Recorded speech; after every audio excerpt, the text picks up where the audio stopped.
Hello everyone, welcome to Gate Academy. So up to now we have completed the power electronics subject and we have seen that, discussed everything, what are the possible approaches can be done to get a clear understanding of the power electronics subject. And hopefully you guys have enjoyed the lecture, and I would like to thank everyone that you guys have given a good appreciation of the lectures, and you guys have developed some basic knowledge of the power electronics subject, and definitely you are going to perform well in that subject. Okay, so in today's lecture we are going to discuss the new subject, that is the electrical machines. For electrical engineering students, this subject definitely really important subject for the electrical engineering students if you guys are preparing for the GATE examinations or ESC examinations. So ये subject का weightage जो है that is really quite enough in the GATE examination. If I'm talking about the GATE, that means इस subject का जो knowledge है that is really important. और वैसे भी if you are doing electrical engineering in your undergraduation or in your post graduation, definitely if you are an electrical engineer you must be a very good knowledge of your electrical machines. This is the core subject of the electrical engineering. Okay, तो मैंने क्या देखा है कि electrical machines जब भी subject की बात की जाती है, बहुत सारे बच्चों को अलग अलग तरीके के डाउट्स क्रिएट होते हैं कि इलेक्ट्रिकल मशीन्स को कैसे हैंडल किया जाए, इलेक्ट्रिकल मशीन्स में चीज़ों को कैसे एनालाइज किया जाए, इलेक्ट्रिकल मशीन सब्जेक्ट को कैसे इजी बनाया जा सकता है. ठीक है, so that's why I have started this subject. और इस सब्जेक्ट को हम लोग एक प्रॉपर वे में लेके चलेंगे. ठीक है, जिसमें कि हम क्या करेंगे, जो हमारे क्वेश्चंस प्रीवियसली गेट में पूछे गए हैं उनके बेसिस पे कैसे आप इस सब्जेक्ट को आप लर्न कर सकते हो in a proper manner, in a lucid manner. आप इस सब्जेक्ट को बहुत ही आसानी से समझ सकते हो कि इस सब्जेक्ट को कितना आसान बनाया जा सकता है. कुछ इंपॉर्टेंट, जैसे मैंने जब पी भी आपको पढ़ाया तब भी आपको बताया कि किसी भी सब्जेक्ट को समझने के लिए, किसी भी सब्जेक्ट की अंडरस्टैंडिंग क्रिएट करने के लिए उसके बेसिक्स की बहुत रिक्वायरमेंट होती है. But what we guys do, ज्यादातर सब बच्चे क्या करते हैं, what they are doing, they just skip those section what are really important to understand this subject. Okay, like अगर मैं बात करता हूँ इलेक्ट्रिकल मशीन्स की, तो इसको कुछ 4 सेगमेंट्स में डिवाइड किया गया. One is that is transformer, one is DC machine, one is what synchronous machine, and next one is what induction machine. अब यहाँ बात आती है, फिर क्वेश्चन इस पे अराइज होता है कि अगर मैं गेट पॉइंट ऑफ व्यू बात करता हूँ तो मेरे लिए कौन सा सेक्शन इज मोर इंपॉर्टेंट, कौन सा सेक्शन ज्यादा इंपॉर्टेंट है, कौन सा सेक्शन लेस इंपॉर्टेंट है. तो ऐसा कोई क्राइटेरिया डेवलप करना I don't think so it's a good idea. क्योंकि अगर मैं देखता हूं, मैं लास्ट 10 इयर्स के क्वेश्चंस की बात करता हूं, तो मुझे नहीं लगता कि ऐसा कोई क्राइटेरिया डेवलप करना चाहिए. कुछ लोग बताते हैं कि इस पर्टिकुलर पोर्शन को आप ज्यादा फोकस करो, इस पर्टिकुलर पोर्शन को आप कम फोकस करो. ऐसा नहीं होना चाहिए. Why it is not so, इसलिए ऐसा नहीं होना चाहिए कि आप अगर 10 इयर्स के एनालिसिस करोगे तो मुझे नहीं लगता आप जितने चारों सेक्शंस हैं अप्रोक्सीमेटली सब में से approximately same amount of questions has been asked. तो इसलिए इस तरह पहले ये डिलेमा खत्म करना चाहिए आपको कि this transformer is really important, this DC is less important और this synchronous is least important. No, it's not सो.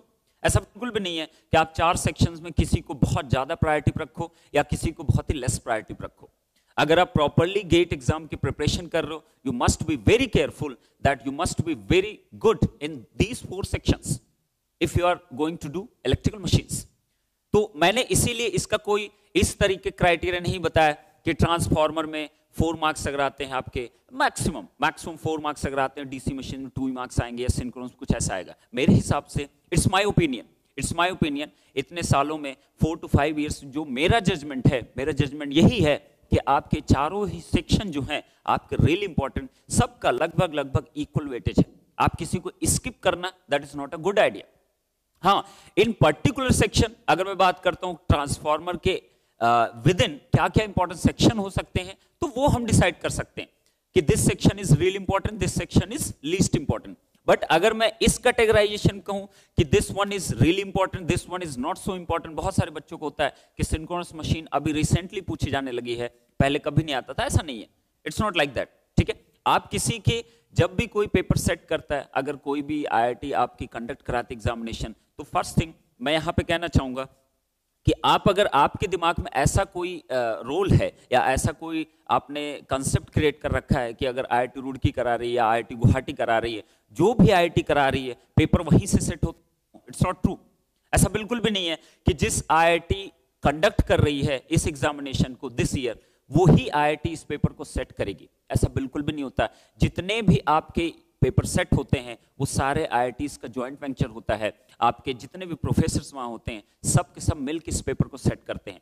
तो वो डिपेंड करता है इंडिविजुअल पे। जब वो पेपर की सेटिंग होती है, मान लिया इलेक्ट्रॉन मशीन की कोई पेपर सेट कर रहा होगा आईआईटी में, ठीक है, तो उस टाइम पे उसके दिमाग की जो रीडिंग होगी कि मुझे किस तरीके का, जिस टाइम पर सेटिंग होती है पेपर की, जिस टाइम वो क्वेश्चंस को फ्रेम कर रहे होते हैं, उस टाइम पे आपको समझना बहुत मुश्किल है कि उसके दिमाग में क्या चीजें इंपॉर्टेंट हो सकती हैं।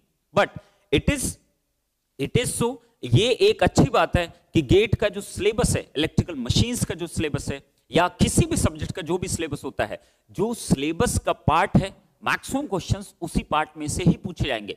बट आप डिसाइड नहीं कर सकते हो कि this portion is important and this portion is not important. तो first of all be careful. जो भी बच्चे 2019 के लिए प्रिपेयर कर रहे हैं, जो भी लोग 2020 के लिए प्रिपेयर कर रहे हैं, पहले ये चीज बिल्कुल दिमाग से निकाल दो कि आपका इन चारों में सर कौन सा इंपॉर्टेंट टॉपिक है। नो, इट्स नॉट सो, ऐसा बिल्कुल भी नहीं है। चारों का अपना अपना अपना सिग्निफिकेंस है, अपनी इंपॉर्टेंस है और अपना वेटेज है। ऐसा बिल्कुल कहना गलत हो जाएगा कि इनमें से कौन सा सेक्शन लीस्ट है या कौन सा सेक्शन मैक्सिमम इंपॉर्टेंट है। तो पहली चीज ये हमारे दूर हो जानी चाहिए। Is it correct? ठीक है। और जो भी आईआईटीज कभी आप देखते हो 2000 आईआईटी गुवाहाटी कभी करा रही है, कभी आईआईटी रुड़की करा रही है, they are just the organising institute. Organising means होता है कि वो इस पूरे एग्जाम को कंडक्ट कराने वाली है। इसका मतलब ये बिल्कुल भी नहीं होता है कि पेपर भी वही सेट करेंगे। No, it's not so. Paper, it's GATE examination is a joint venture of all the IITs. तो जितने भी क्वेश्चंस फ्रेम होते हैं हर आईआईटी से लिए जाते हैं, हर प्रोफेसर से लिए जाते हैं, जिनके बेस्ट क्वेश्चन सिलेक्शंस होते हैं। तो डेफिनेटली आपको ये हमेशा ध्यान रखना चाहिए। ऐसा बिल्कुल नहीं करना कि जिस साल आईआईटी गुवाहाटी ने पेपर पूछा है उस साल के पेपर का अगर मैं देख लेता हूं, उनका जो पैटर्न है, उनके पैटर्न पर अगर आप चलना चाहते हो, नो, इट्स नॉट ट्रू। ऐसा बिल्कुल भी नहीं होता। ऐसा अगर होने लगेगा, सबको पता होगा कि किस एरिया को ज्यादा फोकस करूं, किस एरिया को कम फोकस करूं। No, it's not important. You must be very careful while you are preparing for any competitive examination like GATE, and this is the most prestigious examination in technical field in India. तो you must be very careful। किसी भी subject को समझने के लिए सबसे पहली जो इंपॉर्टेंट चीज होती है, that is the basic of that subject needed to understand the subject. Is it okay? तो अगर मैं इलेक्ट्रिकल मशीन्स की बात करूं, इसीलिए मैंने यहाँ जो डिवीजन कर रखा है, that is for transformer, that is 4 marks, approximately 15 to 16 marks की आपकी मशीन ऑन एन एवरेज पूछी जा सकती है। अब ये जरूरी नहीं कि हर साल 16 मार्क्स ही है, it may very from 10 to 16। But अगर मैं कहता हूं आप अपने दिमाग में लेके चलो, if you are preparing for that examination, आप अपने दिमाग में ले चलो कि दिस सब्जेक्ट की जो इंपॉर्टेंस होगी वो अप्रोक्सीमेटली 16 to 17 मार्क्स के अप्रोक्सीमेटली होती है। तो आप इस सब्जेक्ट को इस वे में लेके चल सकते हो। ओके, तो जैसे आपने पावर इलेक्ट्रॉनिक्स को किया, आपको चीजों को आसान बनाने की कोशिश की गई। मैंने आपको बहुत ट्राई किया कि आप चीजों को याद मत करो, चीजों को समझने की कोशिश करो, चीजों को एनालाइज करो। क्वेश्चंस, किसी भी क्वेश्चंस का आप जब परफॉर्म करो तो आप चीजों को क्या करो, उसी क्वेश्चंस में आप डिफरेंट पॉसिबिलिटीज ढूंढने की कोशिश करो। अगर आप ऐसा करते हो तो आपको काउंट की रिक्वायरमेंट नहीं है। आपको काउंट की रिक्वायरमेंट इस सेंस में नहीं है कि आपको 10,000 क्वेश्चन प्रैक्टिस करने या 1000 क्वेश्चन प्रैक्टिस करने, बिल्कुल भी नीड नहीं है। आपको नीड क्या होनी चाहिए, अगर कोई मेरे पास कोई क्वेश्चन है, गेट इटसेल्फ में जो भी क्वेश्चन डेवलप कर रहा है, that is the most important questions. अगर वो अपने आप में ही एक प्रेस्टिजियस एग्जामिनेशन, तो डेफिनेटली उसके क्वेश्चंस के ऊपर भी शक करना गलत चीज है। जो उन्होंने क्वेश्चंस पूछे हैं, definitely they are the good one, they are the best one in India. तो इस तरीके क्वेश्चंस के लिए आप उस क्वेश्चंस को कितना एनालाइज कर सकते हो, क्या उसमें आप ढूंढ सकते हो, why they have asked that question. उस क्वेश्चन को उन्होंने अगर पूछा है तो नेक्स्ट ईयर उसमें क्या पॉसिबल केस क्रिएट हो सकते हैं कि इस तरीके क्वेश्चंस अगर पूछे जाएंगे तो आप उस पर कैसे आप अपने फोकस कर सकते हो, क्वेश्चंस को कैसे आप हैंडल कर सकते हो। तो सेम वे में हम क्या करेंगे, यहां पे हम इसी तरीके में मूव करेंगे कि जब मेरे पास कोई क्वेश्चन आता है तो उसके पीछे जो थ्योरेटिकल पार्ट होता है, जो कंसेप्ट होता है, उसको हम कैसे लर्न कर सकते हैं। और एक पर्टिकुलर अगर क्वेश्चन पूछा गया है तो नेक्स्ट ईयर अगर पॉसिबिलिटी ढूंढी जाएगी उस पर्टिकुलर क्वेश्चन के लिए, तो हम उसमें क्या नई चीज ढूंढ सकते हैं, दैट इज इंपॉर्टेंट। और यहीं पे आप क्या करते हो, आप लैग कर जाते हो। आप एक गेट का क्वेश्चन प्रैक्टिस करते हो, एक गेट का क्वेश्चन प्रैक्टिस हो जाता है, उसके बाद नेक्स्ट क्वेश्चन पर आप मूव कर जाते हो। आपने कभी नहीं प्रैक्टिस करने की कोशिश की कि मेरे पास जो क्वेश्चन एक पर्टिकुलर मैंने सॉल्व किया है, उस पर्टिकुलर क्वेश्चन को अगर मैं डिफरेंट वे में थोड़ा सोचने की कोशिश करूं, अगर उसको प्रॉपर वे में एनालाइज करूं, तो श्योर शॉर्ट मैं कह रहा हूं कि आपको फिर फर्दर जो नेक्स्ट क्वेश्चन आने वाला होगा, चाहे वो गेट का ही प्रीवियस ईयर क्वेश्चन होगा, अगर आपने आपने 2006 का क्वेश्चन आपने अटेम्प्ट किया, आपने सॉल्व किया, तो आप देखोगे 2008, 2009, 2010 में जो क्वेश्चन पूछा गया है वो भी उसी टॉपिक पे है। But what you have done, आपने क्या किया, उस 2006 के क्वेश्चंस को स्पेशली बस सॉल्व किया और नेक्स्ट आप मूव कर गए। तो आपको ऐसा बिल्कुल नहीं करना। आपको क्या करना है, आप उस क्वेश्चन को पर्टिकुलर प्रॉपर एनालिसिस करोगे कि इस चीज में मैं क्या और ऐसा ढूंढ सकता हूं जो कि एक कोई भी आईआईटी में बैठा हो तो वो सोच सके कि क्वेश्चंस हमेशा एक ही जैसे आते हैं। ऐसा बिल्कुल नहीं है। अगर आपके दिमाग में इस तरीके की चीजें हैं कि गेट में बहुत ही नए क्वेश्चंस फ्रेम हो जाते हैं, नहीं, वो होते हैं 2 to 5 क्वेश्चंस हमेशा कुछ डिफरेंट वे में पूछे जाते हैं, बट मैक्सिमम अगर मैं 90% पेपर की बात करूंगा तो क्वेश्चंस का जो लेवल होता है, क्वेश्चंस की जो पूछने की जो जिस तरीके क्वेश्चंस पूछे गए हैं प्रीवियसली, क्वेश्चंस उसी टाइप के पूछे गए। एक बार एटलीस्ट मेरे कहने पे आप एक बार प्रीवियस ईयर के क्वेश्चंस की आप एनालिसिस करोगे तो आपको एक ही तरीके क्वेश्चन डिफरेंट वे में पूछा जाता है, जिससे कि आप उसमें क्या क्रिएट होता है, आपके मन में एक डाउट क्रिएट होता है कि this is a new type of question. No, it's not like that. तो जब भी आप किसी सब्जेक्ट प्रिपेयर करो, आप हमेशा ध्यान रखो कि आपको जब भी क्वेश्चन में प्रैक्टिस करूंगा तो मैं उसमें कुछ एनालाइज करूंगा। आपको एक बेस्ट वे सिखाया गया था जब हम पावर इलेक्ट्रॉनिक्स डील कर रहे थे, आपको एक बेस्ट वे बताया गया था, आप पॉसिबिलिटीज ढूंढ कैसे सकते हो। Try to think about that thing. आप ये नंबर ऑफ क्वेश्चंस पे भागने की कोशिश मत करो, एक क्वालिटी ऑफ क्वेश्चन सेलेक्ट करो, उस क्वालिटी ऑफ क्वेश्चन से आप different types of question develop करने की कोशिश करो। यही है गेट एग्जामिनेशन। अगर आप इस वे में लेके चलते हो, definitely you are going to do well in that examination. अगर आप इसमें थोड़ा सा लैग करते हो, आपको लगता है नहीं ऐसा नहीं होता है, आप गलत चीज कह रहे हो, नो इट्स नॉट राइट, ठीक है, गलत चीज नहीं है, इट्स डेफिनेटली राइट थिंग। आप चीजों को इस वे में लेके चलो। Okay, is it clear? तो इलेक्ट्रिकल मशीन्स की अगर मैं बात करूंगा तो लाइक वे कोई भी सब्जेक्ट आपका होता है हमेशा एक बेसिक रिक्वायरमेंट होती है। तो अगर मैं कहता हूं मैं होल इलेक्ट्रिकल मशीन्स की बात करता हूं तो मेरे को क्या क्या जरूरत पड़ सकती, मुझको क्या रिक्वायरमेंट हो सकती है इस सब्जेक्ट को समझने के लिए, तो मैं क्या कह सकता हूं, जब भी कोई इलेक्ट्रिकल मशीन्स की बात करता है, transformer, DC machine, synchronous machine, induction machine, single phase, 3 phase, whatever machine has been asked, आपको हमेशा सबसे इंपॉर्टेंट क्या चीज चाहिए होता है, हमेशा बात की जाती है इंड्यूस वोल्टेज की। तो मुझे पता होना चाहिए what is the basic behind the induce voltage. चाहे मैं ट्रांसफार्मर कहूं, प्राइमरी सेकेंडरी क्या होता है, इंड्यूस वोल्टेज अवेलेबल होता है। आप डीसी मशीन में आते हो, आप बैक ईएमएफ मोटर में कहते हो, आप जनरेटिंग ईएमएफ कहते हो इन case of generator. Similarly synchronous machine में आप कहते हो, उसमें भी एक ईएमएफ इक्वेशन आपका डेवलप होता है। आप इंडक्शन मशीन में आते हो, उसमें भी ईएमएफ इक्वेशन डेवलप होता है। तो अगर जस्ट पॉइंट में आप कहना चाहते हो तो आप बताओ, कंक्लूड करोगे आप, कभी भी आप ट्राई कर लेना इस कंक्लूजन को, जितनी भी मशीन्स हैं, whether it is transformer, whether it is DC, whether it is synchronous, whether it is induction machine, always the EMF equation will remain same. अब तुरंत क्वेश्चन आपके दिमाग में आएगा कि हमने जो EMF इक्वेशन जनरली पढ़ा है वो इक्वेशन आप लिखते हो 4.44 F phi into N। आप ऐसा पढ़ते हो, this is the RMS value of the induce voltage, ठीक है। तो 4.44 F into phi into what? N is the number of turns। अब आप कहोगे sir it is a DC machine, but what I am telling here, that is the AC voltage, that is ERMS, induced voltage का RMS value, that is 4.44 into F into phi into what, that is the N। तो आप कहोगे DC machine है, इसलिए तो DC quantity है। How you are saying this thing? आप कह रहे हो कि ये DC मशीन है, तो ये चीज आप कैसे कह सकते हो कि उसके अंदर फ्रीक्वेंसी है? No, it's not true. जितने भी EMF की यहां बातें की जाती हैं, जितने भी EMF बातें की जाती है, EMF is always AC quantity. आप डीसी मशीन में क्या करते हो, आर्मेचर में जो ईएमएफ डेवलप होता है दैट इज ऑलवेज एसी, आप उसको फिर किस में कन्वर्ट करते हो, you are converting that EMF into what, DC. तो जो डीसी ईएमएफ आप पा जाते हो, जिसको आप कहते हो K phi omega, K phi omega जो होता है आपका induced EMF in case of DC machine, that is always equivalent to that AC EMF. कौन सी एसी ईएमएफ के इक्विवेलेंट होता है, that is 4.44 F into phi into what, number of turns. Clear हुई इतनी बात? तो आप थोड़ा सा जनरलाइज करने की कोशिश करो, आपको कभी चीजें रिमेंबर करने की रिक्वायरमेंट नहीं पड़ेगी। जितना रिक्वायर्ड है उतनी चीजों को आप माइंड में सेट रखो कि इतनी चीजें रिक्वायर्ड है इस सब्जेक्ट को समझने के लिए। Is it okay? तो मैं क्या कह रहा हूं कि चाहे कोई सी मशीन हो, चाहे इंडक्शन हो, सिंक्रोनस हो, ट्रांसफार्मर, डीसी मशीन हो, हर मशीन के लिए जो इंड्यूस वोल्टेज का इक्वेशन आता है that is always same, that is the 4.44 F into phi into what? Number of turns. अब वो डिपेंडेंसी होती है कि आप किस तरह की मशीन यूज कर रहे हैं। If you are using a DC machine that means you need a DC voltage. If you need a DC voltage what you have to do, that AC EMF developed in the armature must be converted into what? Into DC equivalent, and that is done by what? That is a commutator. Is it correct? तो जितने भी rotating machines होंगे, कुछ static machines होते हैं, कुछ rotating machines होते हैं। अगर मैं रोटेटिंग मशीन्स की बात करूं जिसमें कुछ रोटेशन पार्ट अवेलेबल होता है, मैकेनिकल क्वांटिटी जिसमें अवेलेबल है, that is known as the rotating machine, like DC, synchronous and what? Induction machine. These are the rotating machines.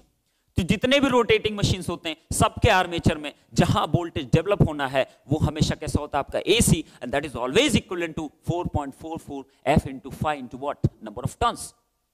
Is it correct? But if you are talking about static machine, that is always, उसमें भी आपका जो induce voltage आएगा, windings में जो induce voltage आता है, that is always equivalent to 4.44 F into phi into N, like transformer. Transformer is what? That is a static machine. Okay? तो ये सारे थोड़े से कंक्लूजन पॉइंट्स आपको हमेशा दिमाग में रहने चाहिए। कुछ इस तरीके की चीजें आएंगी, इससे क्या हो जाएगा, चीजों को एक प्रॉपर वे में आप एनालाइज कर पाओगे, आपको कभी भी इतना ज्यादा सोचने की रिक्वायरमेंट नहीं पड़ेगी। करेक्ट? ठीक है। अब फिर तुरंत डाउट आएगा, सर ट्रांसफार्मर है, ट्रांसफार्मर का आप मशीन कैसे कह रहे हो? नो, फर्स्ट ऑफ ऑल इस तरीके की चीजें आप बिल्कुल भी दिमाग से निकाल दो कि transformer is not a machine. Is it correct? ठीक है। मशीन, इलेक्ट्रिकल मशीन्स की जो डेफिनेशन जो डिफाइन की गई, that is the electromechanical conversion. आप इलेक्ट्रिकल क्वांटिटी को मैकेनिकल में कन्वर्ट करो या मैकेनिकल क्वांटिटी किस में कन्वर्ट करो? In electrical quantity, that means you are calling it as electrical machine. What is this one? जितनी भी इलेक्ट्रिकल मशीन्स के कैटेगराइज किए गए, if it is not a machine then why it is in the syllabus of electrical machine? It's not true. तो ऐसी चीजें कहना आप बंद कर दो कि it is not a machine, it's a machine. It's a machine. आपका DC machine, synchronous machine, induction machine, these are the rotating machine. These are the electromechanical conversion devices. But what is this one? This is static machine. That's why you are saying that this is a static device. Because जो general जो definition दी गई electrical machines की, that is electromechanical conversion device. That means electrical quantity must be converted into mechanical, or mechanical quantity must be converted into what? Electrical. This is the general definition of electrical machine, but it is not following this definition. Why it is not following? Because there is no rotation in this section. That's why it is known as what? A static device, or it is known as static electrical machine. Is it correct? ठीक है। तो ऐसी चीजें please इस पे remove कर दो, इस तरीके के डाउट्स को प्लीज मन में मत रखो। ठीक है। तो मेरे पास क्या होगा, इस तरीके के 4 मशीन्स की हमेशा बात की जाएगी। तो हमेशा सबसे पहला प्राइम ऑब्जेक्टिव जो है आपका इंड्यूस वोल्टेज आएगा। तो मुझे यही पहले पता होना चाहिए कि इंड्यूस वोल्टेज डेवलप कब होता है। when we are getting a voltage that has been induced. Is it correct? तो इसके लिए मुझे क्या पता होना चाहिए, मुझे फिर एक लॉ दिमाग में आना चाहिए कि जब भी इंड्यूस्ड ईएमएफ की बातें की जाती है तो हमेशा फैराडेज लॉ की बात की जाती है। किसकी बात की जाती है? फैराडे लॉ की बात की जाती है। फैराडे ने बताया था, फैराडेज इलेक्ट्रोमैग्नेटिक इंडक्शन प्रिंसिपल आपका कहता है कि जब भी कोई भी कंडक्टर हो, अगर उसके अंदर क्या क्रिएट हो रहा हो, आपका जो फ्लक्स आप उसको लिंक कर रहा होगा उस कंडक्टर को, अगर वो क्या क्रिएट करे, चेंज करे, तो मैं क्या कहूंगा, उस कंडक्टर के अंदर मैं एक वोल्टेज इंड्यूस करा सकता हूं। अब ठीक है, इट्स ओके, ऐसा हम कर सकते हैं, इन्होंने ऐसा बताया। ठीक है। अब मुझे तुरंत सोचना चाहिए कि मेरे पास क्या डिफरेंट चीजें हो सकती हैं। तो मैं क्या कहूंगा, अगर किसी भी कंडक्टर में, किसी भी कॉइल में, किसी भी वाइंडिंग में अगर आप कहते हो कि इंड्यूस वोल्टेज है तो उसकी क्या क्या कंडीशन पॉसिबल हो सकती है। तो आप हमेशा ध्यान रखना, जब भी इंड्यूस वोल्टेज की बात की जाएगी तो हमेशा 2 चीजों की बात की जाएंगे। पहली चीज कंडक्टर, दूसरी चीज किसकी? फ्लक्स की। That's all. एक फ्लक्स होगा, दूसरा क्या होगा आपके पास? That is a conductor. तो मैं अगर ट्रांसफार्मर की बात करूंगा या डीसी मशीन बात करूं या किसी मशीन की बात करूं, तो हमेशा जब भी इंड्यूस वोल्टेज की बात की जाएगी हमेशा दिमाग में रखो कि आपसे फ्लक्स की बातें होंगी और किसकी बातें होंगी? हमेशा एक कंडक्टर की बात होगी। ठीक है। तो अब इंडक्शन प्रोसेस के लिए 3 कंडीशन होती है। What are the different 3 conditions that we can adopt to get a induce voltage in a conductor? Okay. तो मेरे पास 3 कंडीशन क्या पॉसिबल हो सकती है। पहली कंडीशन कही जाती है, अगर मान लिया मेरे पास ये कोई कंडक्टर है, इट्स अ कंडक्टर, ओके, ये कंडक्टर अगर मेरे पास है तो इस कंडक्टर में अगर मैं इंड्यूस वोल्टेज कराना चाहता हूं, मेरे पास क्या क्या पॉसिबल थिंग्स हो सकती जो मैं सोच सकता हूं कि इस कंडक्टर में इंड्यूस वोल्टेज आएगा कि नहीं आएगा। तो मेरे पास पहली कंडीशन क्या है मेरे पास कि ये कंडक्टर मान लिया मेरा क्या है, स्टेशनरी। स्टेशनरी मतलब क्या है, it's a stationary, it's not moving, whether it is in rotational motion और it is a translational motion. Correct, मेरे पास एक कंडक्टर है जो मूव नहीं कर रहा है, it's a stationary like in what, in transformer. Okay, we have a flux. अगर ये फ्लक्स है मेरे पास, ये भी क्या हो आपका, अगर ये कंडक्टर मेरा स्टेशनरी है तो इस फ्लक्स को क्या करना पड़ेगा, टाइम के साथ चाहे वेरी करे चाहे आपका मूव करे, what ever, I don't care, मुझे नहीं फर्क पड़ता। मुझे बस इतना पता होना चाहिए कि मेरे पास एक स्टेशनरी कंडक्टर है, अगर इसके अराउंड में जो भी फ्लक्स इसको क्या कर रहा होगा, लिंक कर रहा होगा, अगर वो चेंज कर जाए, चेंज कैसे कैसे कर सकता है, कुछ मूवमेंट क्रिएट हो फ्लक्स में या कुछ क्रिएट क्या हो आपका टाइम साथ वेरिएशन अगर क्रिएट होगा तो डेफिनेटली इस कंडक्टर में क्या आएगा आपका इंड्यूस वोल्टेज। दूसरी कंडीशन तुम तुरंत दिमाग में आनी चाहिए, अगर मैं क्या कर दूं कि मैं इस फ्लक्स को ही क्या कर दूं, कांस्टेंट कर दूं। कांस्टेंट का मतलब क्या हो गया, ये टाइम साथ वेरी ना करे। अगर ये टाइम साथ वेरी नहीं कर रहा है ये फ्लक्स, तो मुझे क्या कंडीशन डेवलप करनी पड़ेगी, इस कंडक्टर को आप कुछ भी कराओ, टाइम के साथ इसको वेरी कराओ। टाइम साथ वेरिएशन मतलब इसको मूवमेंट दो। क्लियर हुई इतनी बात। अगर आप इसको मूवमेंट दोगे तो डेफिनेटली जो भी फ्लक्स लाइंस होंगी उसको क्या करेगा, कट करेगा। कट करेगा तो कटिंग पॉइंट भी आपके क्या होते रहेंगे, चेंज होते रहेंगे। जैसे जैसे मूवमेंट कभी ज्यादा कट करेगा, कभी कम कट करेगा, कभी बहुत ही माइन्यूट कट करेगा, कभी क्या करेगा बिल्कुल भी कट नहीं करेगा, तो डेफिनेटली इंड्यूस वोल्टेज क्या होगा आपका। इसमें इंड्यूस वोल्टेज कब कब पॉसिबल है, जब या तो ये कंडक्टर आपका क्या रहे स्टेशनरी और फ्लक्स का क्या मिले आपको वेरिएशन। दूसरी कंडीशन, फ्लक्स आपका स्टेशनरी हो जाए और कंडक्टर का वेरिएशन मिले तो definitely you will get what, induce voltage. तीसरी कंडीशन क्या हो सकती है कि दोनों में ही वेरिएशन क्रिएट कर दो आप। अगर दोनों में ही कोई वेरिएशन होगा, कंडक्टर में भी आपका टाइम साथ वेरिएशन क्रिएट हो रहा है या आपका स्पेशियल वेरिएशन क्रिएट हो रहा है, दूसरा आपके पास क्या फ्लक्स आपके पास है, इसमें भी कुछ वेरिएशन आपका क्रिएट हो रहा है, तो डेफिनेटली तब भी आप क्या कर सकते हो, इंड्यूस वोल्टेज इस कंडक्टर में आप पा सकते हो due to relative motion. You can relate this thing and we will discuss each and everything how you will get the induction process in this conductor. Correct? तो इंड्यूस वोल्टेज अगर पाना मुझको तो मुझे तीन चीजें पता होनी चाहिए, या तो मेरा कंडक्टर स्टेशनरी होगा, फ्लक्स वेरी करेगा। दूसरी कंडीशन, या तो फ्लक्स आपका स्टेशनरी होगा, कंडक्टर मूव करेगा। तीसरी कंडीशन, दोनों ही में क्या हो आपके पास वेरिएशन क्रिएट हो। करेक्ट? तो ये तीनों कंडीशन क्या हो गई, फैराडे लॉ इन्हीं तीनों कंडीशन वर्कआउट करता है। अगर ऐसा है तो डेफिनेटली कंडक्टर में क्या होगा, हमेशा इंड्यूस वोल्टेज होगा, and that induce voltage is always proportional what, rate of change of the what, flux linkage. Rate of change of what, flux linkage. Correct? तो इंड्यूस वोल्टेज जब भी किसी मशीन बात की जाती है, that is induced voltage, instantaneous value of the induced voltage is always is equal to d psi t by what, dt. First thing is really important. Okay, psi t is what, that is known as what, flux linkage. Flux linkage, is it correct? तो मुझे क्या हुआ, I don't care, मुझे अभी नहीं मतलब है psi t equal to कितना क्या क्या फॉर्मूले डेवलप होते हैं, आई डोंट केयर। मुझे बस इतना पता, फ्लक्स जितना लिंक करेगा उसका जितना रेट ऑफ चेंज होगा टाइम के साथ, that is called the what, induced EMF. Okay, this is the Faraday law.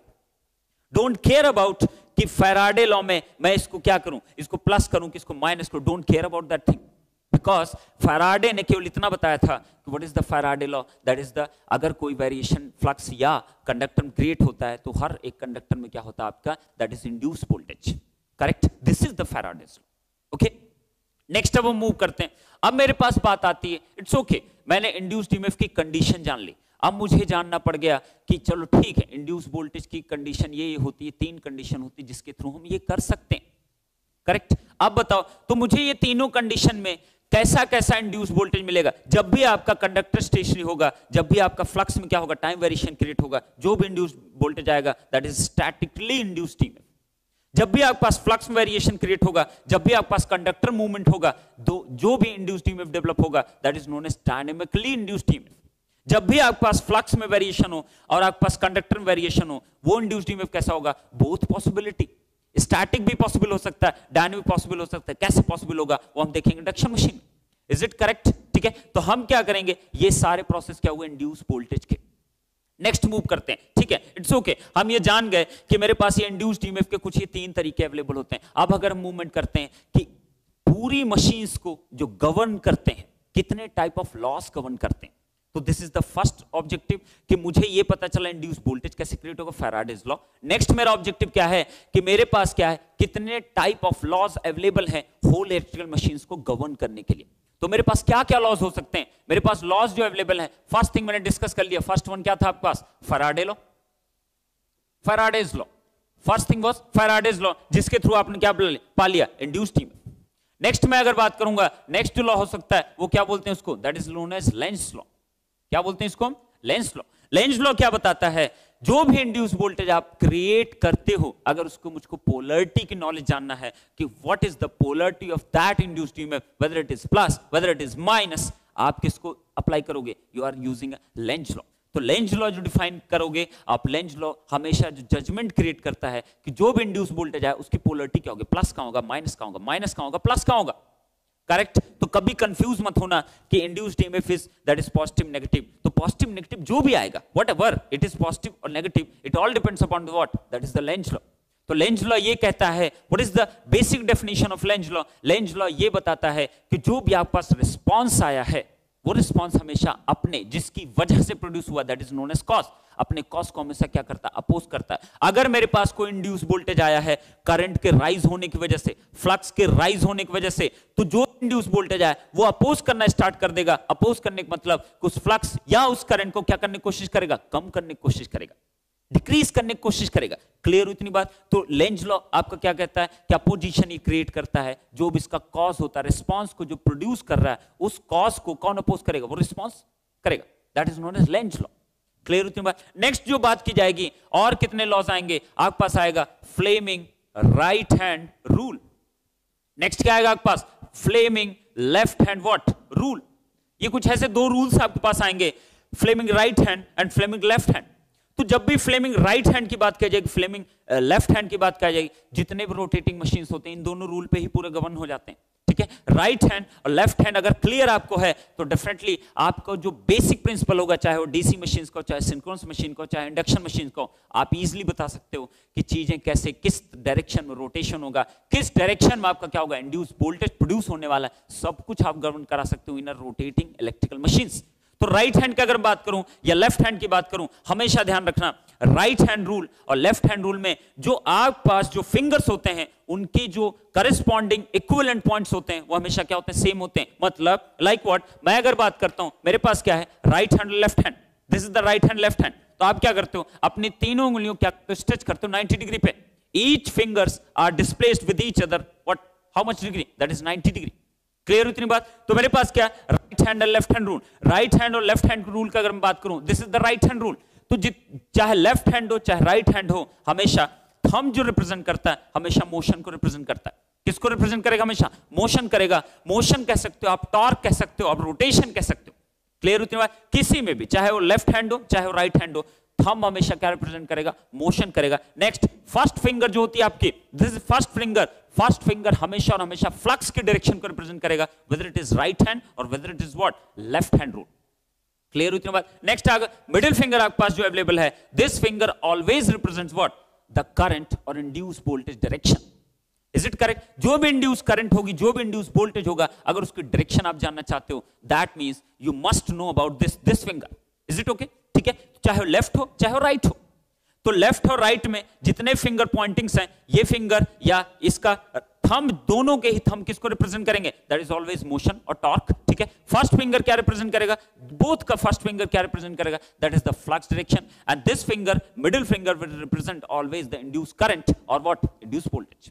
Clear हुई इतनी बात? ठीक है, तो अब कहां लगाओगे आप? ठीक है, तो जब भी ये राइट हैंड या लेफ्ट हैंड रूल लगाया जाता है, पहला important point, this is the really important, सबसे बड़ी जो मिस्टेक कर सकते हो आप, कि जितने भी लॉज लग रहे हैं आपके, चाहे फैराडे, चाहे लेंज हो, चाहे राइट हैंड, चाहे लेफ्ट हैंड, चाहे थंब रूल, चाहे स्क्रू रूल, चाहे आपका कर्ल फिंगर रूल, कोई सा भी आप लॉ यूज करोगे, हमेशा ध्यान रखना कि ये सब कुछ कंडक्टर की बॉडी के ऊपर अप्लाई होते हैं, जिसमें आप इंडक्शन प्रोसेस करने वाले हो, जहां आर्मेचर के कंडक्टर्स अवेलेबल होंगे, जहां आप प्रोडक्टिव वर्क करना चाह रहे हो, हमेशा उस कंडक्टर पे अप्लाई होते हैं, उनकी बॉडी पे अप्लाई होते हैं। क्लियर हुई इतनी बात? क्लियर हुई इतनी बात कि आप हमेशा जितने भी लॉस आप लगाओगे, सारे लॉ हमेशा कंडक्टर की बॉडी पे होते हैं, ना कि किसी और सरफेस पे। हमेशा कंडक्टर बॉडी पे आप लगाते हो। क्लियर इतनी बात, ठीक है। तो right hand left hand rule जब भी आप अप्लाई करोगे हमेशा ध्यान रखना सारे फिंगर के पॉइंटिंग हमेशा क्या होते हैं, सेम होते हैं। तो आप बताओ राइट हैंड रूल में जब भी ये दो रूल लगेंगे हमेशा एक क्वांटिटी क्या होगी, अननोन होगी, दो क्वांटिटी आपको क्या होगी, हमेशा पता होगी। तो राइट हैंड रूल में क्या होता है, हमेशा हमेशा फ्लक्स पता रहेगा, आपको हमेशा पता रहेगा फ्लक्स। नेक्स्ट क्या पता रहेगा आपको, मोशन पता रहेगा हमेशा। आपको हमेशा जो निकालना होगा, ये क्या रिप्रेजेंट किया था, this middle finger, that is always representing the current direction और इंड्यूस्ड वोल्टेज। इसका मतलब क्या हुआ कि आपको फ्लक्स पता होगा राइट हैंड में। नेक्स्ट क्या पता होगा, हमेशा मोशन पता होगा। आपको जो निकालना है इंड्यूस्ड वोल्टेज डायरेक्शन या करंट की direction, this action is known as generating action. तो जितने भी जनरेटर्स होते हैं उसमें कौन सा रूल आप लगाते हो, हमेशा राइट हैंड रूल, ठीक है। लेफ्ट हैंड रूल कहां लगता है, आपको हमेशा क्या पता होगा, आपको हमेशा फ्लक्स की डायरेक्शन पता होगा, वोल्टेज पता होगा, आपको क्या निकालना होगा, मोशन निकालना होगा कंडक्टर का। तो मोशन कहां हमेशा होता है, मोशन हमेशा ये थंब रिप्रेजेंट करता है। तो ये लेफ्ट हैंड रूल हमेशा मोटरिंग एक्शन यूज होता है, राइट हैंड रूल हमेशा क्या यूज होता है आपका, that is in the generating action. अब ये भी कोई फिक्स्ड रूल नहीं है, ये भी कोई फिक्स्ड रूल नहीं है कि आप इसको ऐसे ऐसे ही लगाओगे। अगर मैं इंडक्शन मशीन बात करूं, मैं दोनों रूल यूज कर सकता हूं, वहां पे मैं राइट हैंड भी यूज करूंगा, मैं लेफ्ट हैंड भी यूज करूंगा। तो ऐसा नहीं एक मोटर है तो आप लगा ही नहीं पा रहे हो, ठीक है। इट ऑल डिपेंड्स अपॉन कि किस तरीके का एक्शन आप परफॉर्म कर रहे हो। अगर आप किसी मोशन की वजह से आप जानना चाहते हो इंड्यूस वोल्टेज डायरेक्शन क्या होगी, डेफिनेटली राइट हैंड। अगर आप जानना चाहते हो किसी भी वोल्टेज या इलेक्ट्रिकल क्वांटिटी या करंट की वजह से कैसी मोशन क्रिएट होने वाली है, तो आप हमेशा किस पे जाओगे, लेफ्ट हैंड रूल। क्लियर हुई इतनी बात, ठीक है। तो नेक्स्ट बढ़ते हैं, ये रूल्स आपके 4 रूल्स हुए। नेक्स्ट आपके पास आता है, मैं जो नाम देता हूं that is the thumb rule, thumb rule. Next क्या आपके पास है, कर्ल फिंगर रूल। ये मैं कुछ अपनी तरफ से नाम देता हूं, ठीक है। मुझे आई डोंट केयर कि इसका नाम क्या क्या हो सकता है, I don't care about that thing. मुझे जो अच्छा लगे मैं उसको नाम वैसा दूंगा, ठीक है। मेरे पास क्या है, थंब रूल का कहने का मतलब क्या होगा आपके पास, और कर्ल फिंगर रूल का मतलब क्या होगा आपके पास। देखो जरा इसको समझने की कोशिश करते हैं। थंब रूल का मतलब हुआ, थंब रूल में हमेशा क्या होगा, आपके पास जो कर्लिंग फिंगर होगा वो हमेशा क्या डिसाइड करेगा, हमेशा डिसाइड करेगा करंट की डायरेक्शन। और जो आपके पास थंब अवेलेबल होगा वो हमेशा क्या डिसाइड करेगा, किसकी डायरेक्शन, फ्लक्स की डायरेक्शन। तो मेरे पास क्या है, अगर मान लिया मेरे पास ये कोई कोर है, ठीक है, इसके ऊपर कुछ कॉइल्स आपके रैप की हुई है, लाइक इन ट्रांसफार्मर, ठीक है। आपके पास क्या होगा, कोई कॉइल आपके रैप की हुई है, तो आपकी जो करंट की डायरेक्शन अगर इस रैपिंग के डायरेक्शन में होगी, तो जो थंब जो रिप्रेजेंट करेगा हमेशा किसकी डायरेक्शन बताएगा, कोर के अंदर कितना फ्लक्स आपका फ्लो किया। अगर आप रिवर्स चलते हो, अगर आपके रैपिंग डायरेक्शन के जस्ट अपोजिट आप चलते हो, इस तरह करंट कुछ फ्लो करा दूंगा, तो थंब जो रिप्रेजेंट करेगा हमेशा क्या रिप्रेजेंट करेगा, that is what, that is the flux direction. Is it correct. Next आ जाओ जरा, मैं कर्ल फिंगर रूल किसको कह रहा हूं, कर्ल फिंगर रूल का मतलब क्या हो गया कि अगर मेरे पास कोई फ्लक्स डायरेक्शन हमेशा पता हो, अगर फ्लक्स की डायरेक्शन पता हो तो मैं बता सकता हूं, सॉरी, अगर मुझको किसकी डायरेक्शन पता हो, करंट की डायरेक्शन पता हो, तो मैं बता सकता हूं फ्लक्स की डायरेक्शन पता होगी, तो आप तुरंत क्या लगाते हो, अगर मेरा ये क्या डिसाइड करता है, ये डिसाइड कर रहा है मेरे को कि ये डायरेक्शन किसकी है, फ्लक्स की direction, sorry this direction is what, that is the current direction. तो आप बताओ कर्लिंग फिंगर क्या डिसाइड करेगा, that is your flux direction. तो डिफरेंट डिफरेंट एप्लीकेशंस हैं, हम इसको कैसे यूज कर सकते हैं। तो इतने ही टाइप के रूल आप यूज करने वाले हो।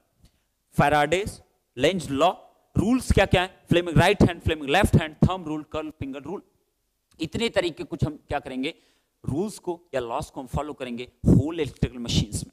नेक्स्ट हम बढ़ते हैं, अब हम बात करते हैं, मेरे पास फिर क्या एक पॉइंट आएगा, हमेशा डॉट और क्रॉस की बातें की जाएंगी, ठीक है। तो मेरे पास क्या होगा, किसी भी कंडक्टर में अगर मैं डॉट शो करूं, किसी भी कंडक्टर में अगर क्रॉस शो करता हूं, इसका मतलब क्या होता है, डॉट का मतलब हमेशा क्या होता है कि करंट क्या कर रही है आपकी, हमेशा एक पेन से आप रिलेट किया करो। आपके पास पेन होता है, उसका निब पॉइंट जो होता है हमेशा क्या होता है, शार्प होता है, ठीक है। बैक साइड क्या होता है आपके पास, डिफरेंट, इट्स अ क्वाइट थिकी पोर्शन, ठीक है। तो आपके पास क्या है, अगर मेरे पास ये दिस इज अ पेन, अगर करंट मेरी इसके निब के डायरेक्शन में, मतलब करंट हमारी सरफेस से बाहर की तरफ निकल कर आ रही, तो आपका होगा इट इज डॉट, ठीक है। अगर करंट मेरी इस सरफेस के अंदर जा रही तो आपको ये बिग पोर्शन आपको दिखाई देगा, it is a cross. Is it correct, ठीक है। तो मैं तुरंत क्या लगाऊंगा, मैं तुरंत इसमें यूज करने वाला कर्ल फिंगर रूल। तो मैं क्या कहूंगा कि मेरे पास ये करंट की डायरेक्शन है और मेरे पास क्या फ्लक्स की डायरेक्शन मेरी कर्लिंग फिंगर बताएगी राइट हैंड की। तो आप बताओ मुझको, अगर करंट मेरी क्या कर रही है, ये अंदर जा रही कि बाहर आ रही सरफेस से, करंट मेरी बाहर आ रही सरफेस से, तो जो फ्लक्स की डायरेक्शन होगी वो कैसी होगी आपके पास, क्लॉकवाइज के anti clockwise, it is anti clockwise. तो मैं कहूंगा इसके अराउंड जो फ्लक्स क्रिएट होगा that is in this direction, correct. Same manner में अगर मैं कहता हूं क्रॉस है, क्रॉस का मतलब क्या हुआ, करंट मेरी अंदर की तरफ जा रही, तो करंट मेरी अंदर की तरफ जा रही, तो आप बताओ थंब मेरा पॉइंट करेगा in between two the surface, तो आप बताओ मेरे को जो कर्लिंग फिंगर मेरी दिख रही that is in the clockwise direction. अगर क्लॉकवाइज डायरेक्शन है तो इस मींस इसके अराउंड जो आपका फ्लक्स क्रिएट होने वाला that is in the clockwise direction. This is the dot and cross convention. Is it correct? ठीक है, तो don't bother about that thing, आपको ये सारी चीजें इनिशियली पता होनी चाहिए। नेक्स्ट हम मूव करते हैं, अगर हम इलेक्ट्रिकल मशीन्स की बात कर रहे हैं तो हमको कुछ और नॉलेज होना कंपलसरी है। ठीक है, चलो कुछ टर्मिनोलॉजी की बात करते हैं कि वाइंडिंग से रिलेटेड क्या क्या टर्मिनोलॉजी हो सकती है जब भी हम पूरी इलेक्ट्रिकल मशीन आप डील करोगे। सबसे पहला पॉइंट आएगा what is conductor. If you are dealing with the machine, it has been asked that what is the conductor? Conductor means होता है if it is a conductor, the portion of this conductor which is carrying a current that is known as the conductor. तो conductor मतलब हो गया मेरे पास कोई एक wire है, अगर मैं इसको कंडक्टर कहना चाह रहा हूं, जितने पोर्शन में इलेक्ट्रिकल करंट इसमें एग्जिस्ट कर सकती है that is known as what, that is known as conductor. The active length of the conductor that is carrying a current known as what, that is the conductor. Clear हुई इतनी बात? Next point आएगा तुरंत आपके पास, turn क्या होता है, what is turn. तो टर्न का मतलब होता है कि आपको एक टर्न अगर क्रिएट करना है तो मिनिमम रिक्वायरमेंट जो कंडक्टर को हो सकती है दैट इज 2। तो मेरे पास क्या होगा, एक कंडक्टर, दो कंडक्टर, आगे इन दोनों को मैं क्या कर दूं, कनेक्ट कर दूं, तो मुझे क्या फ्रेम हो जाएगा, that is one turn conductor. तो आपसे कभी पूछा जाए what is a single turn, single turn मतलब क्या हो सकता है आपका, एक टर्न। एक टर्न को फॉर्म करने के लिए always you required 2 conductors. Minimum requirement to form a turn is how much, that is the 2 conductors. Is it correct? ठीक है, नंबर ऑफ कंडक्टर आप बढ़ाते चले जाओ, you can make multi turns. आप 2 टर्न्स अगर बनाना चाहते हो तो आपको 4 कंडक्टर बना सकते हो, अगर आप 3 टर्न्स बनाना चाहते हो तो आप 6 कंडक्टर यूज कर सकते हो। तो डिपेंडिंग अपॉन कि आपके पास टर्न अगर बनाना है तो मिनिमम जो कंडक्टर रिक्वायर्ड होते हैं हमेशा कितने होते हैं आपके पास, that is equal to how much, 2। तो आप बताओ अगर मैं कहूं कि मेरे पास number of turns something t है, तो आप बताओ, और मेरे पास something number of conductor available है, तो एक टर्न क्रिएट करने के लिए 2 कंडक्टर, तो आप बताओ टी टर्न क्रिएट करने के लिए कितने कंडक्टर की रिक्वायरमेंट होगी, Z/2। Is it clear? ठीक है, तो मुझे हमेशा ध्यान रखना है कि मेरे पास क्या होगा, जितने नंबर ऑफ टर्न्स होंगे अगर उसमें मल्टीप्लाई कर दूं 2 से तो मुझको टोटल नंबर ऑफ कंडक्टर आपको मिल जाएंगे कि उस पर्टिकुलर वाइंडिंग में कितने total number of conductor available है। Is it correct? तो आपको टर्न पता चल गया। नेक्स्ट हम बात करते हैं वाइंडिंग की बात करते हैं। What is the meaning of winding? आप ऐसे ही नंबर ऑफ टर्न्स को क्या करते हो, आप सीरीज या पैरेलल में आप कनेक्शन आप परफॉर्म करते जाओ तो आपको क्या मिलती जाएगी, you will get a winding और कॉइल। क्लियर होती है बात? अब कॉइल और वाइंडिंग में क्या डिफरेंस होता है, there is nothing like difference. ठीक है, कॉइल का मतलब क्या होता है, नंबर ऑफ टर्न्स को आप क्या कर दिए, सीरीज में कनेक्ट कर दिए। ठीक है, यू फ्रेम अ कॉइल।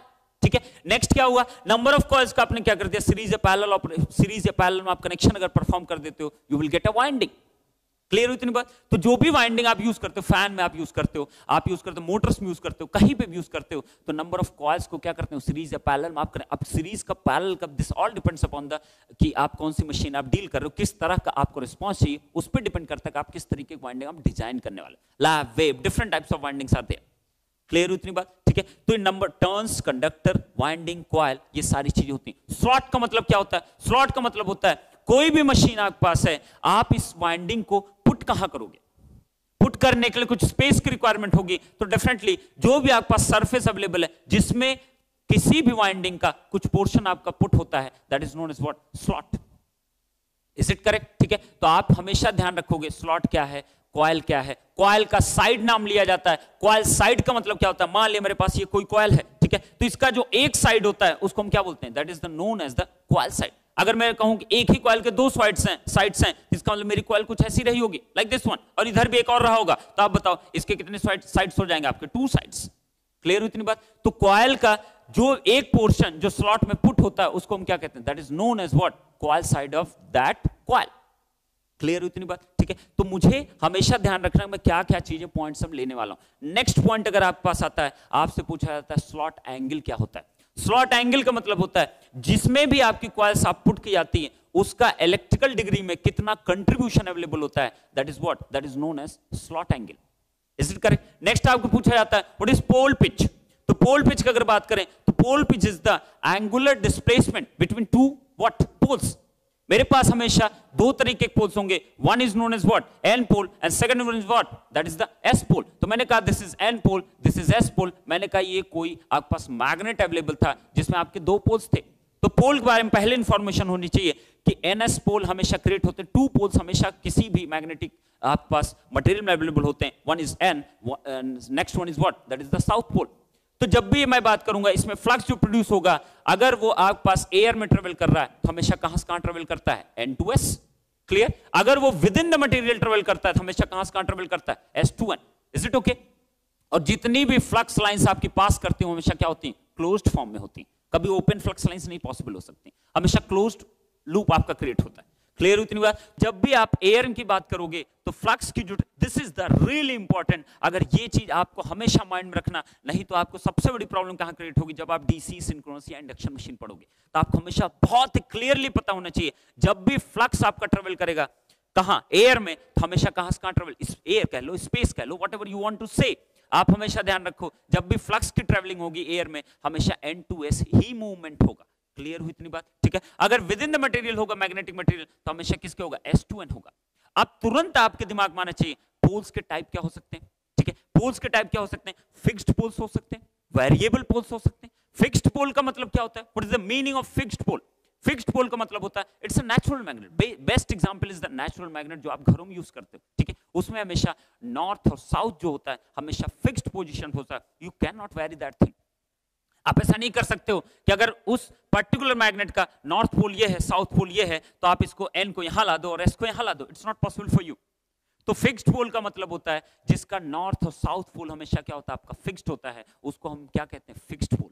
तो इस तरीके का बेस्ट एग्जांपल क्या है आपके पास, नेचुरल मैग्नेट जो हम यूज करते हैं डेली यूजेस में, ठीक है। दूसरा क्या एग्जांपल हो सकता है, अब आप बताओ मुझको, अगर फिर भी मैं किसी भी मटेरियल में अगर मैं डेवलप करना चाहता हूं क्या, पोल्स एन और एस, तो आप कैसे डेवलप कर सकते हो, आप क्या कर सकते हो उसके अंदर, आप अगर किसी कॉइल में आप करंट फ्लो कराओगे तो डेफिनेटली उसके अंदर क्या क्रिएट होगा, आपका फ्लक्स क्रिएट होगा, तो डेफिनेटली उसके अंदर आप क्या क्रिएट करा सकते हो, आप एनएस पोल क्रिएट करा सकते हो। अब तो आप बताओ, अगर मुझको ये कहना है कि एन हमेशा इसी पर है, एस हमेशा इसी पर है, तो आप क्या कहोगे, मेरे पास कोई एक आयरन मटेरियल है, आपने क्या कर दिया, इसके ऊपर कुछ रैपिंग क्रिएट कर दिया, इज इट करेक्ट, ठीक है। अब आप बताओ मुझको, अगर मैं कहूं मेरी करंट ऐसे फ्लो कर रही है लाइक दिस वन, ठीक है, अगर करंट ऐसी फ्लो कर रही है तो आप बताओ मेरे पास कुछ रूल्स अवेलेबल हैं, right hand, left hand, thumb rule, तो आपके पास सब कुछ अवेलेबल। मैंने आपको बताया था अगर आपको करंट की डायरेक्शन आपको पता है तो this is the curling finger, तो कर्लिंग फिंगर आपके पास अवेलेबल है। रैपिंग किधर से, ऊपर से है, तो रैपिंग आपने ऐसे किया हुआ था और करंट भी ऐसे ही फ्लो कर रही, तो फ्लक्स की डायरेक्शन आपको किधर मिल रही है,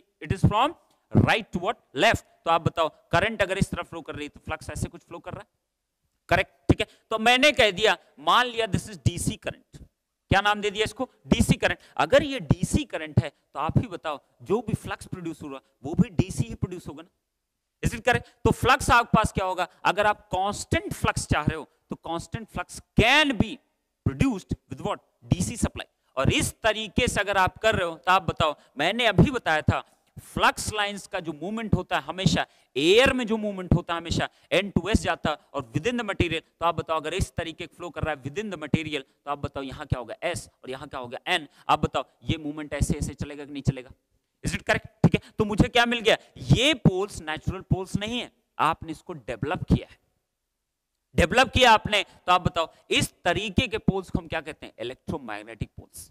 क्या कहते हैं इसको, इलेक्ट्रोमैग्नेटिक पोल। आपने कुछ इलेक्ट्रिकल करंट फ्लो कराया और उसके थ्रू आपने पोल्स डेवलप किया और आपने डीसी करंट फ्लो कराया, तो जो भी पोल्स आपके क्रिएट होंगे आपका हमेशा ये हमेशा एन रहेगा और ये हमेशा एस रहेगा, बिकॉज करंट आपके पास ये फ्लो अगर एक बार कर गई तो डेफिनेटली डीसी करंट मतलब होता है यूनिडायरेक्शनल करंट, तो एक ही डायरेक्शन में आपकी करंट फ्लो करने वाली है। तो जो पोल होंगे आपके वो भी कैसे मिलेंगे आपको, फिक्स्ड पोल।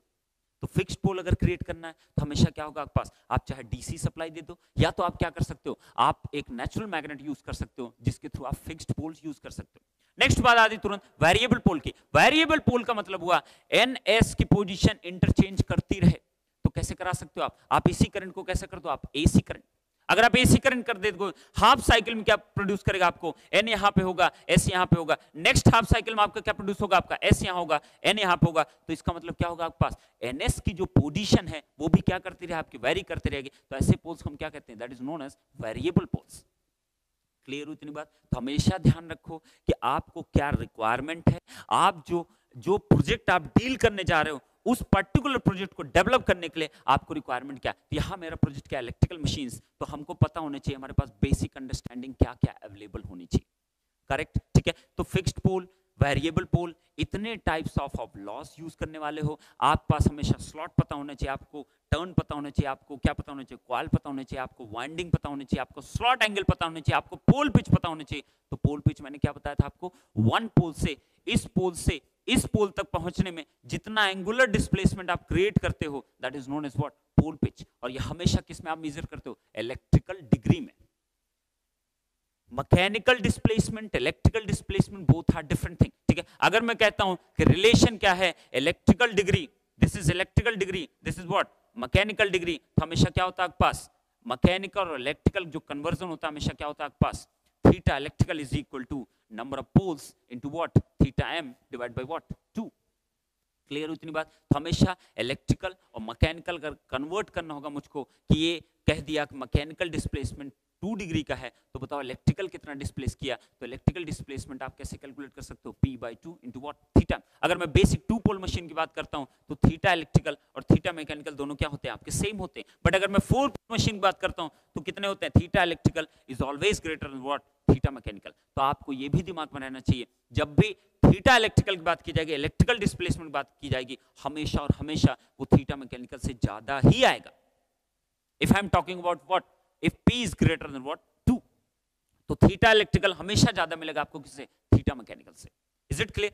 तो पोल पिच क्या होता है, that is always equal to, pole pitch is always equal to, तो मैं क्या कहूंगा, पोल पिच जो होता है, this is the angular displacement from one pole to another pole, and that is always represented by n, and that is equal to हमेशा कितना होता है आपके पास, 180 डिग्री।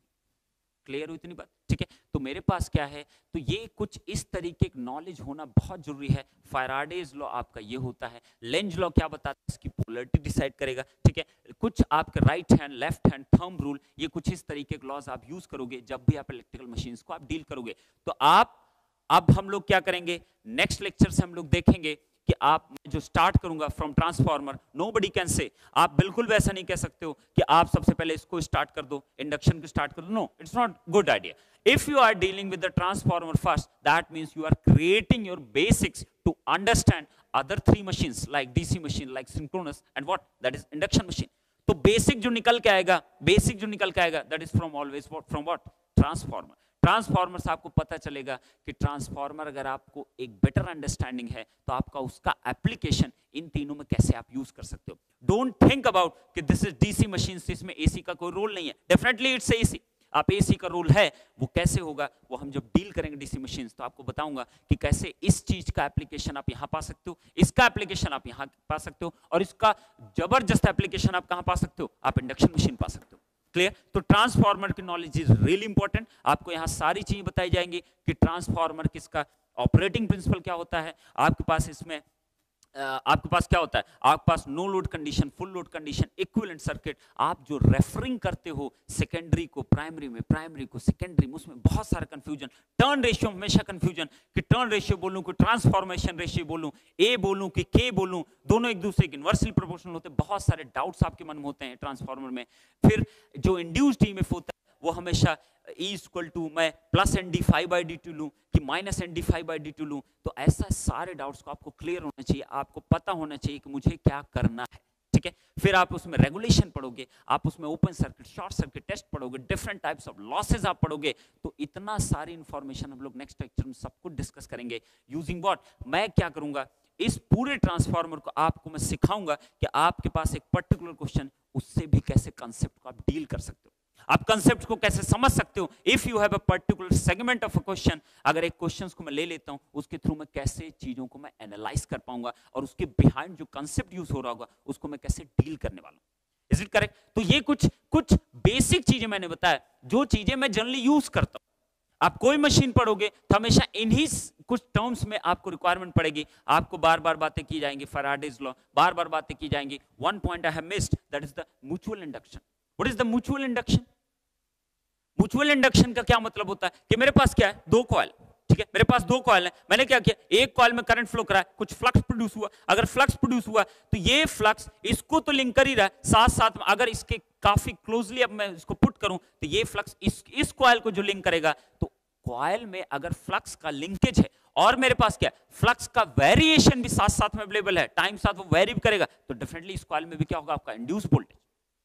तो ये जो इंड्यूस वोल्टेज है वो किसकी वजह से है, फ्लक्स की वजह से। और वो जो फ्लक्स क्रिएट हुआ वो किसकी वजह से क्रिएट हुआ, इसमें करंट फ्लो की वजह से। तो ऑब्वियसली ना इसमें जो इंड्यूस वोल्टेज आया वो अपने वजह से नहीं आया है, किसकी वजह से आया, इसके फ्लक्स की वजह से आया है। तो ऑब्वियसली इसमें जो इंड्यूस्ड ईएमएफ होगा वो क्या कहलाता है, that is known as mutual induced EMF.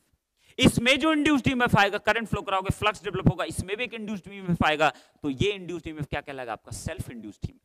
Clear हुई इतनी बात। तो ट्रांसफार्मर में अभी तो कुछ नहीं बताया गया, फिर भी आप बताओ, प्राइमरी सेकेंडरी होती है, प्राइमरी में आप सप्लाई लगाते हो, करंट फ्लो करता है, तो प्राइमरी वाइंडिंग जो इंड्यूस्ड ईएमएफ होता है हमेशा क्या होता है, सेल्फ इंड्यूस्ड ईएमएफ। जो सेकेंडरी वाइंडिंग होता है वो फर्स्ट के फ्लक्स की वजह से सेकेंडरी में प्रोड्यूस होता है, तो वो कैसा इंड्यूस्ड ईएमएफ कहलाता है, म्यूचुअल इंड्यूस्ड ईएमएफ। क्लियर उतनी बात, ठीक है। तो आप सारे डिलेमा को खत्म कर देना, कैसे कुछ चीजें, कुछ इस तरीके की मैं बातें जब जब किया करूंगा तो आपको पता होना चाहिए व्हाट इज फैराडे लॉ, आपका ईएमएफ इंड्यूस होगा कि नहीं होगा, ये सब कुछ आपको क्लियर होना चाहिए। मैंने आपको तीनों कंडीशन बताया कि ईएमएफ इंडक्शन का प्रोसेस क्रिएट होता है। तो अगर शॉर्ट आउट थोड़ा बहुत भी इसमें से आप जानते हो, इतना भी आप बेसिक जानते हो, तो definitely we can deal very nicely in the machine. Okay, so in next lecture we will start this transformer section and we will see how to deal with the transformer using some important questions। आप कैसे उसको deal कर सकते हो, उसकी behind की theory को आप कैसे समझ सकते हो। क्लियर हुई इतनी बात, okay. So enjoy the lecture and we will do electrical machine in a very lucid manner, okay। So thank you so much, keep learning and God bless you।